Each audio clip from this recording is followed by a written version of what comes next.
بسم اللہ الرحمن الرحیم الحمد للہ رب العالمین والصلاة والسلام علی سید الاولین والآخرین وعلی آلہ واصحابہ اجمعین ومن تبعہم بإحسان الی یوم الدین اما بعد فاعوذ باللہ من الشیطان الرجیم بسم اللہ الرحمن الرحیم وقال الذین اوتوا العلم والایمان لقد لبثتم في كتاب الله إلى يوم البعث هذا يوم البعث ولكنكم كنتم لا تعلمون۔ محترم حضرات، دینی بھائیو، دوستو اور یہ ہمارے نوجوان ساتھیوں اور ہمارے یمین و شمال ہمارے جو مشائخ اور علماء ہیں بیٹھے ہوئے ہیں، یہ کوئی خطاب اور یہ کوئی تقریر نہیں ہے، بس کچھ بیٹھ کر کے تھوڑا کچھ جس موضوع کی طرف شیخ نے اشارہ کیا اسی کو سمجھنا ہے، اور اس لیے میں کچھ چیزیں نوٹ کر کے لایا ہوں۔ نوٹ تھی ہمارے پاس، وہی آپ حضرات کو پڑھ کر کے میں سناؤں گا، اور دعا کرو کہ اللہ ہم سب کو سمجھنے کی توفیق نصیب فرمائے۔ دیکھیے دوستو، انسان کے لیے ضروری ہے کہ انسان سب سے پہلے نیکی اور برائی سمجھے۔ انسان کے پاس اتنی معلومات ہر کلمہ گو کے لیے، ہر مسلمان کے لیے اتنا علم ہونا ضروری ہے جس سے انسان خیر اور شر کی پہچان کر سکے، کیا جائز ہے، کیا ناجائز ہے، کیا خیر ہے وہ کیا شر ہے، کم سے کم اتنا علم ہونا چاہیے۔ اچھا، علم کیوں ضروری ہے؟ انسان کے پاس جب علم رہتا ہے تبھی اسے معرفت حاصل ہوتی ہے، کسی چیز کی حقیقت معلوم ہو۔ علم کو شریعت میں نور کہا گیا ہے۔ نور کے معنی ہوتے ہیں روشنی۔ انسان، بارش کا زمانہ ہے، روڈ پر ہمارے ہاں کہیں کھڈے ہیں اور کہیں اونچائی ہے، بارش کے زمانے میں پانی بھرا ہوا ہے، انسان تاریکی میں، اندھیرے میں چلتا ہے تو کبھی پانی میں پڑ جاتا ہے، کبھی کھڈے میں جائے گا، کبھی کوئی ٹھوکر کھائے گا، یہی ہوتا ہے نا۔ لیکن اگر روشنی ہے، لائٹ ہے، تو دور سے پہچان لیتا ہے کہ یہاں پانی ہے، یہاں کھڈا ہے، انسان اپنے آپ کو بچا لیتا ہے۔ اس لیے علم کا ہونا ضروری ہے، اور غالباً اسی لیے امام اہل سنہ، امام اہل حدیث، امام احمد بن حنبل رحمۃ اللہ علیہ کتنی پیاری بات کہتے تھے، سبحان اللہ، کہتے تھے کہ آدمی کو زندہ رہنے کے لیے جتنا پانی اور کھانے کی ضرورت ہے، اس سے زیادہ انسان کو علم کی ضرورت ہے۔ اگر آدمی دنیا میں زندہ رہنا چاہتا ہے تو اپنی زندگی کو بچانے کے لیے اسے کھانا بھی چاہیے اور پانی بھی چاہیے نا، دو چیزیں۔ بھوکا مر جائے گا، پیاسا مر جائے گا۔ کہتے ہیں جس طرح سے دنیا کی زندگی میں اپنے اس جسم کو زندہ رکھنے کے لیے کھانے اور پینے کی ضرورت ہے، اس سے کہیں زیادہ انسان کو ایمانی زندگی گزارنے کے لیے علم کی ضرورت ہے۔ کیوں؟ کھانا بھی انسان، پانی بھی انسان اس وقت شریعت کے مطابق پیے گا جب اس کے پاس کیا ہو؟ علم۔ اگر علم نہ ہو، کھاتا پیتا تو ضرور ہے، لیکن قرآن مجید اولئک یأکلون کما یأکل الانعام النار مثوی لہم، جو لوگ ایمان نہیں لائے، جن کے پاس علم نہیں ہے، وہ کھاتے بھی ہیں تو ویسے جیسے ان کا جانور کھاتا ہے۔ دیکھا ہوگا کبھی بائیں ہاتھ چلائے دونوں چل رہے، پیشاب پاخانہ بھی جانور ہی کی طرح کرتا ہے، سمجھ گئے نا؟ تو احمد بن حنبل کی بات یاد رکھیں کہ علم کی ضرورت انسان کو ایک ایمانی زندگی گزارنے کے لیے آدمی کو جتنا علم کی جتنی ضرورت ہے اتنی ضرورت ویسے ہی ضرورت ہے جیسے انسان کو کھانے پینے کی کھا پی کر دنیاوی زندگی گزارنے کی ضرورت ہوتی ہے۔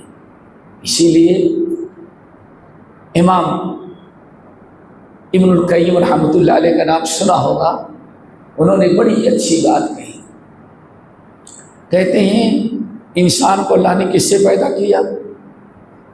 مٹی سے، نہیں ہے؟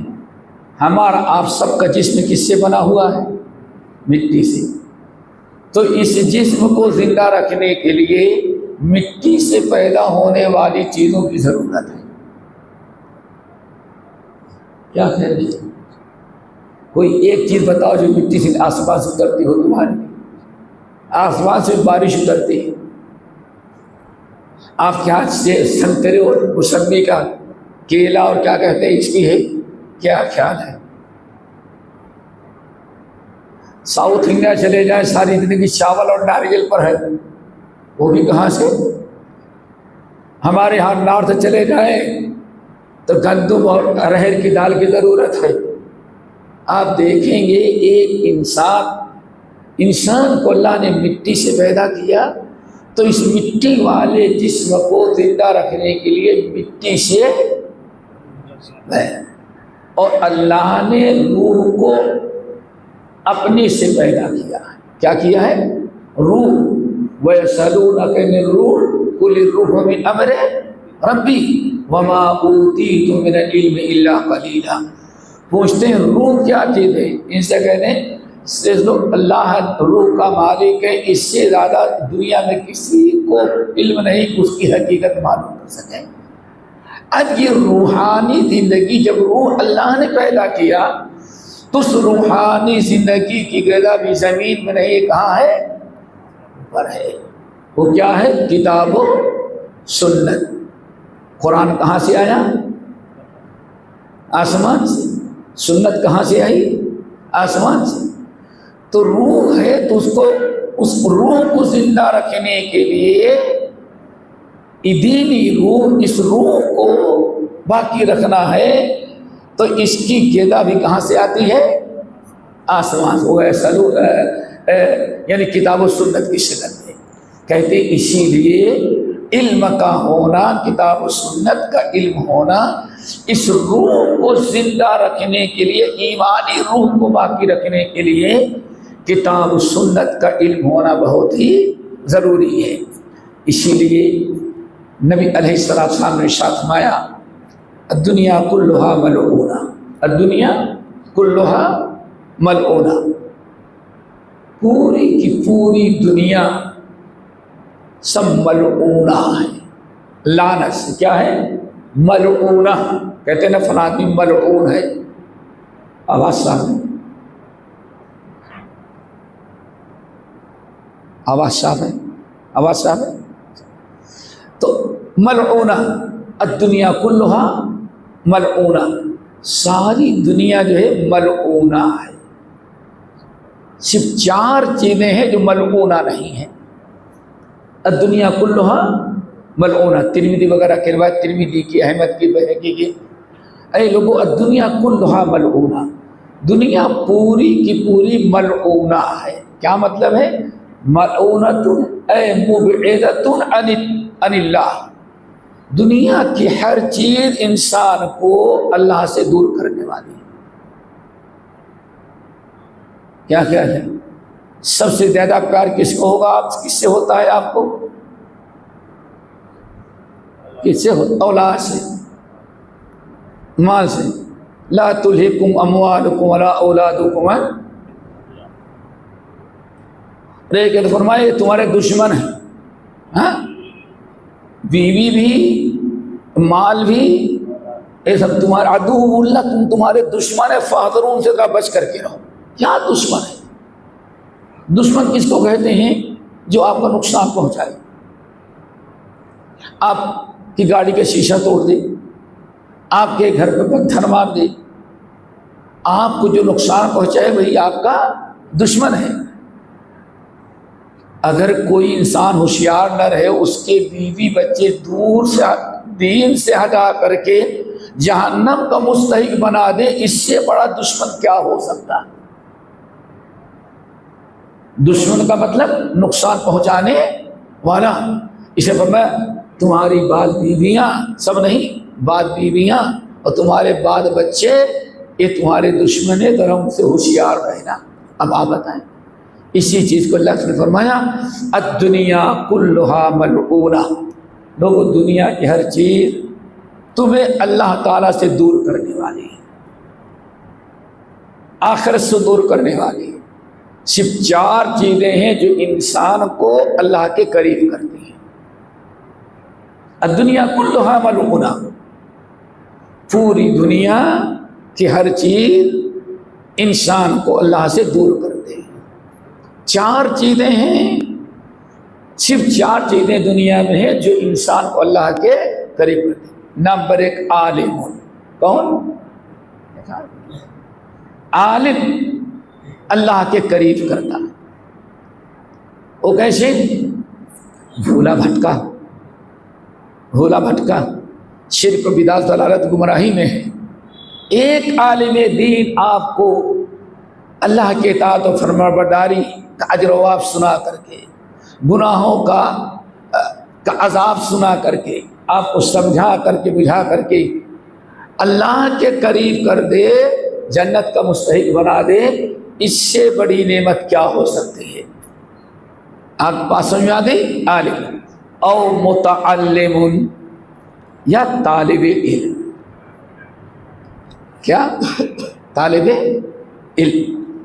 نمبر 1 عالم جو علم والا ہے، نمبر 2 عالم ابھی نہیں بنا لیکن عالم بننے کی کوشش کر رہا ہے، دین سیکھ رہا ہے۔ یہ بھی انسان کو جنت کے قریب کرتا ہے۔ کیسے کرتا ہے؟ بس ایک حدیث بتا دیتے ہیں کافی۔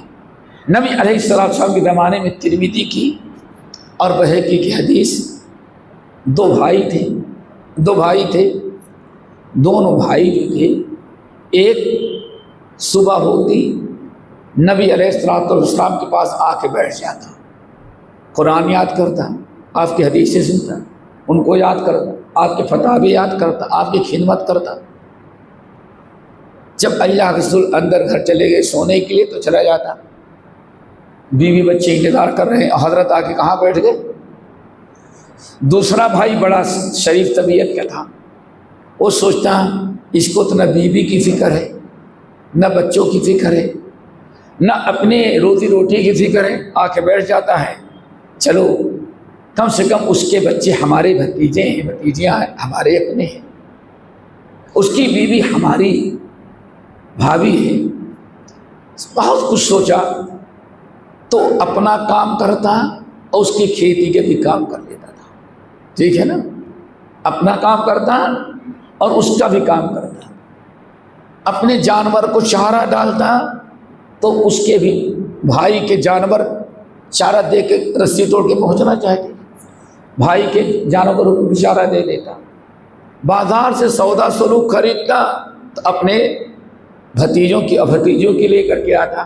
ایک زمانے تک ایک دن بڑے غصے میں آیا، بہت غصے میں آیا، وہ چھوٹا بھائی نبی علیہ السلام کے پاس بیٹھا، قرآن یاد کر رہا تھا، حدیث یاد کر رہا تھا، دین سیکھ رہا تھا، آپ کی خدمت کر رہا تھا، ہر وقت مسجد میں بیٹھا آپ کے سامنے بیٹھا تھا۔ اتنے میں دوسرا بھائی آ گیا، یا رسول اللہ اس کو بھگائے اپنی مجلس سے۔ کیوں؟ اس کو نہ اپنے جانور کی فکر، نہ اپنے کاروبار کی فکر، نہ بیوی بچوں کی فکر۔ میں تو تنگ آ گیا، آج تک میں نے اپنا سمجھ کر کے اس کے کاروبار، اس کے گھر کو سنبھالا، اب آئندہ نہیں سنبھالوں گا۔ اللہ رسول نے کیا فرمایا؟ میرے آپ مسکرانے لگے، آن فرمیاں جیسے آج تک اپنے بھائی کی مدد کرتے رہو۔ کیوں؟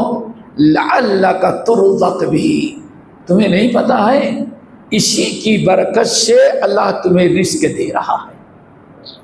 ہاں میرے بھائی، پتہ نہیں کتنے خوش نصیب ہیں۔ کچھ طالب علم مدرسے میں آ جائیں، ان کی کھلانے کا پلانے کا، بچے قرآن یاد کر رہے ہوں، ان کے فیس کا، ان کے آنے جانے خرچے کا کچھ اگر آپ برداشت کر لیں تو طالب علم ایک ایسی مخلوق ہے جو انسان کو اللہ کے قریب کرتی ہے۔ دارالحدیث رحمانیہ کا نام سنا ہے؟ کہا جاتا ہے کہ چند سالوں میں اتنا بڑا کام دنیا کی کوئی یونیورسٹی بھی نہیں کر سکی جتنا دارالحدیث رحمانیہ۔ پرانے زمانے میں دیکھتے ہوں گے فلاں مولانا رحمانی، ہاں یہ آج والے رحمانی نہیں، وہ بہت پہلے گزر گئے، یہ دوسرے رحمانی، بہت پرانے۔ دارالحدیث میں اہل حدیث کا مدرسہ تھا، دارالحدیث رحمانیہ۔ ایک سیٹھ تھے دلی کے، وہ اکیلے خرچہ چلاتے تھے، 100 بچے پڑھیں گے، عالیشان 5 اسٹار جیسا مدرسہ بنایا، اور اپنے گھر جیسے ناشتہ، 2 وقت کی روٹی، عصر کے بعد جلیبی، پھل فروٹ اور چائے، اللہ اکبر، اب بیٹھ کر کے کھلاتے تھے۔ اللہ نے اتنا مال دیا تھا، 1947 کے اندر وہ تقسیم میں ختم ہو گیا۔ بہرحال یہ کیسے بنا، اس کی بڑی لمبی تاریخ ہے، کسی اور موقع پر۔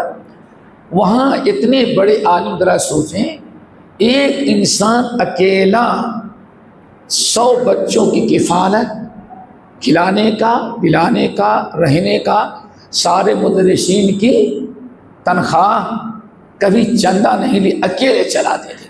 اللہ ان کی قبر کو نوروں سے بھرے۔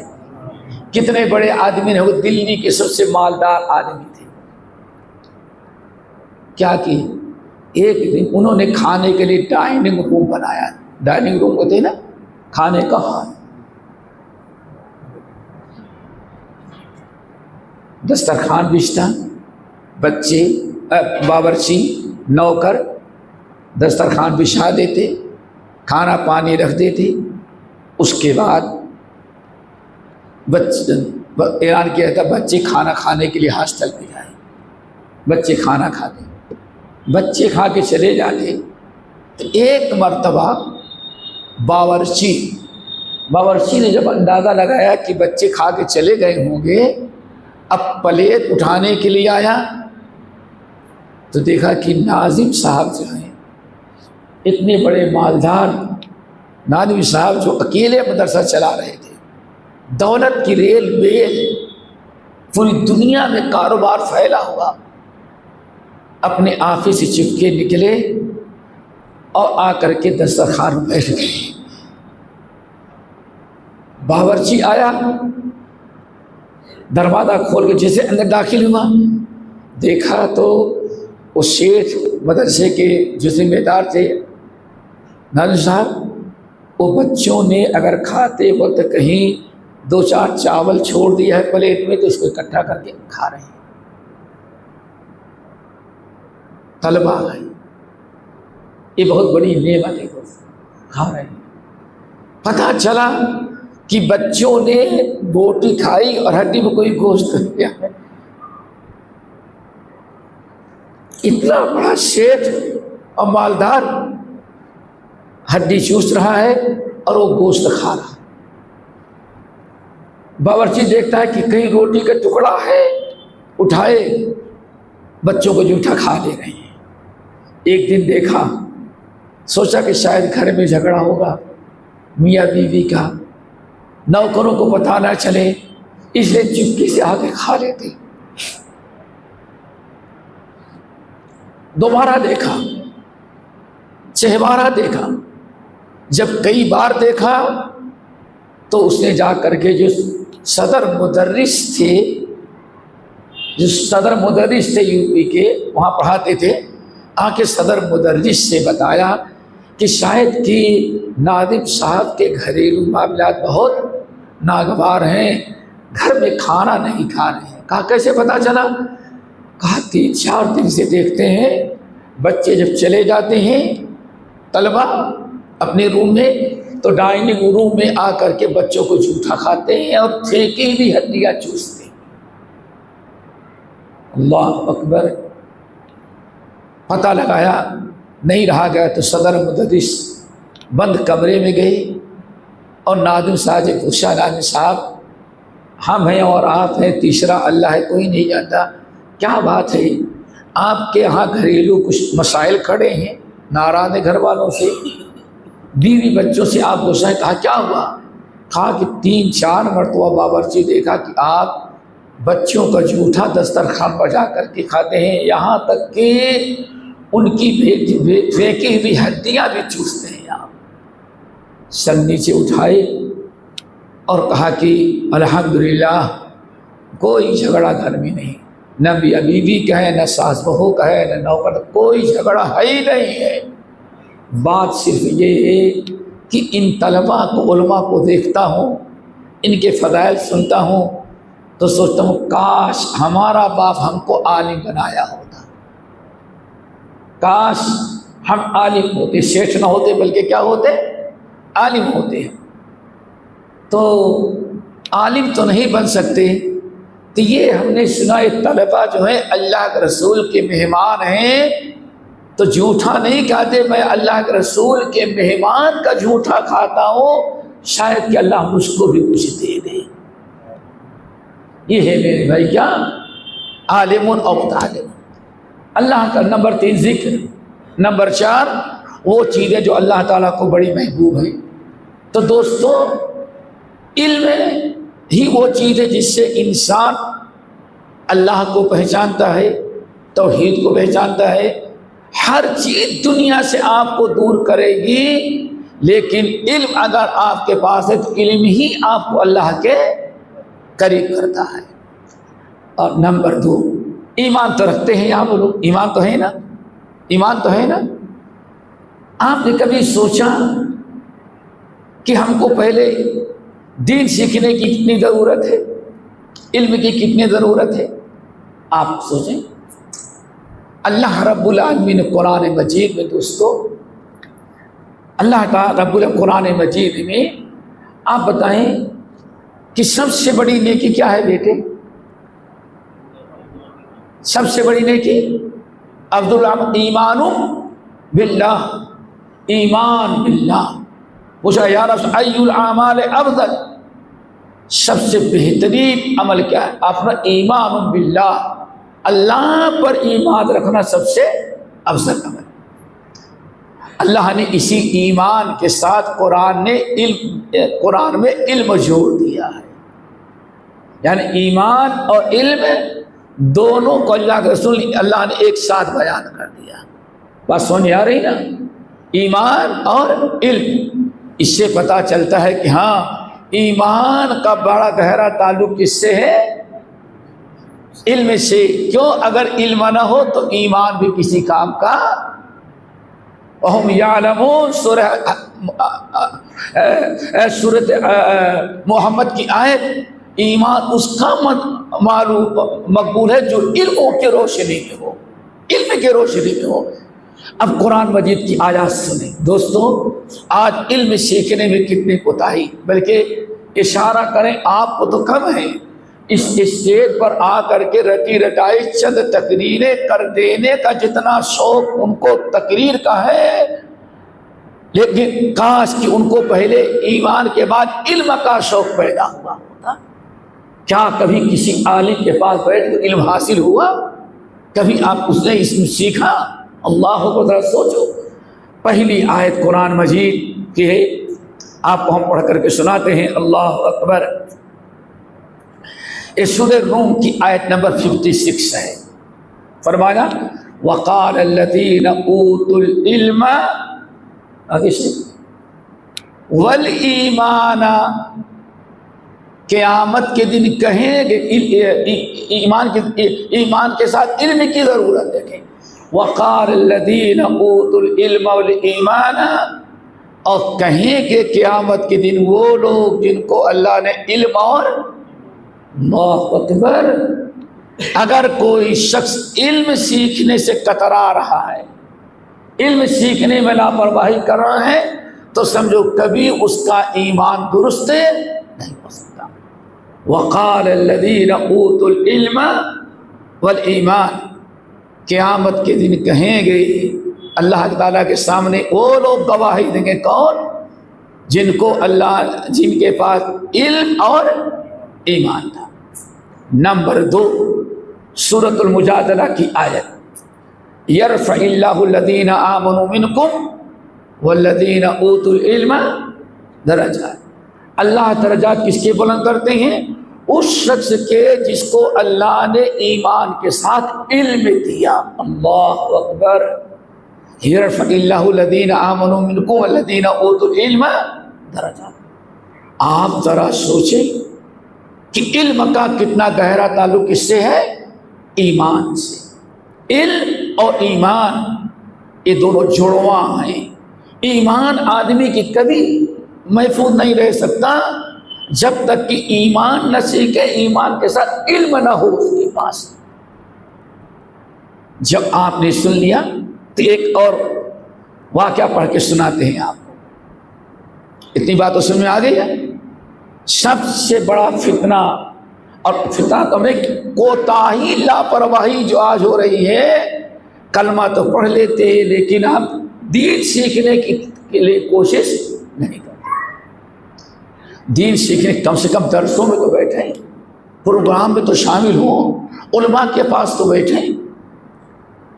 یرفع اللہ الذین آمنوا منکم والذین اوتوا العلم درجات۔ اب صحابہ کرام میں سب سے بڑے عالم کون تھے؟ معاذ بن جبل، جانتے ہیں آپ لوگ نا؟ اللہ کے رسول ممبر پر ہیں، ممبر پر خطبہ دیتے ہوئے آپ فرماتے ہیں، ممبر پر ہیں، آپ نے خطبہ دیتے ہوئے فرمایا، کیا فرمایا؟ اے لوگو، ابو بکر یہ ہیں، عمر یہ ہیں، عثمان یہ ہیں، علی یہ ہیں، وَعَالَمُكُمْ بِالْحَلَالِ وَالْحَرَامِ مُعَاذُ بْنُ جبل۔ لیکن حلال و حرام کا علم رکھنے والا سب سے بڑا عالم کون ہے؟ معاذ بن جبل ہے۔ اسی لیے ان کو استاد العلماء کا لقب ملا ہوا ہے۔ معاذ بن جبل، یہ واقعہ ذرا یاد رکھیں، بات کیا چل رہی تھی؟ علم نہ حاصل کرنا، علم نہ سیکھنا، یہ ایمان کی کمزوری۔ کیوں؟ اللہ نے علم اور ایمان دونوں کو ایک ساتھ، 2 آیتیں تو میں نے پیش کر دی ہیں۔ اب آئیں آثار اور حدیث۔ معاذ بن جبل رضی اللہ تعالیٰ عنہ سب سے بڑے عالم تھے۔ اللہ رسول نے یمن بھیجا تھا، عمر بن خطاب نے معاذ بن جبل کو شام بھیجا تھا علم عام کرنے کے لیے، لوگوں کو منڈلی بنا کر کے سکھانے کے لیے۔ بہت بڑا حلقہ تھا۔ موت کے وقت جب ان کے زندگی کے آخری اوقات تھے، بیماری شدت کی پکڑی اور لوگوں کو احساس ہوا کہ شاید اب استاد محترم نہیں رہیں گے، اب دنیا سے چلے جائیں گے۔ تو ایک دن ان کے شاگردوں کی ایک جماعت آئی، آنے کے بعد جب بیٹھ گئے، استاد کی حالت دیکھ کر کے ہر ایک آنکھ دیدہ رہا، ہر ایک کی آنکھوں میں آنسو۔ معاذ بن جبل پوچھتے کیا ہوا؟ کہا کہ اب تو اندازہ لگ رہا ہے کہ ہم آپ سے محروم ہو جائیں گے، آپ کے علم سے جو ہم استفادہ کر رہے تھے معلوم پڑے وہ راستہ ختم ہو جائے گا۔ تو آپ ذرا بتائیں آپ کے بعد ہم کس سے علم حاصل؟ اللہ اکبر۔ ہاں بھائی مشائخ بتائیں، سالوں معاذ بن جبل سے پڑھے ہوئے ہیں اور اب سوچتے ہیں ابھی آسودگی نہیں ہوئی ہے، جب دیکھتے ہیں استاد تو شاید چلا جائے گا، تو سب سے پہلا سوال آپ جا رہے ہیں لیکن یہ بتائیں کہ ہم علم کس سے اب حاصل کریں گے؟ پتہ چل گیا ہر ایرے گہرے نتھو خیرے سے علم نہیں، جس سے دیکھ لیا